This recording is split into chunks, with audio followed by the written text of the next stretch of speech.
Sudarlun, kegiatan Rusia-Indonesia Business Forum yang berlangsung di Moskow, Rusia berakhir hari ini. Kegiatan ini tak hanya diisi dengan diskusi, tapi juga pameran di lapangan Hermitage Moskow yang turut diisi stan dari Provinsi Aceh. Gubernur Aceh Irwandi Yusuf bahkan ikut menyeruput kopi di sini. Stan Aceh sendiri memamerkan destinasi wisata baik dalam bentuk brosur maupun video, kemudian hasil industri kreatif, dan tentu saja kopi Arabica. Namun demikian, kegiatan wisata alam dan kopi Arabica menjadi yang paling ingin diketahui oleh pengunjung stan Aceh.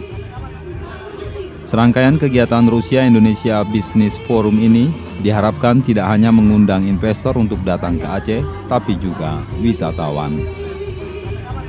Dari Moskow, Rusia, Sudarlun Henry Yuzal untuk Serambion TV.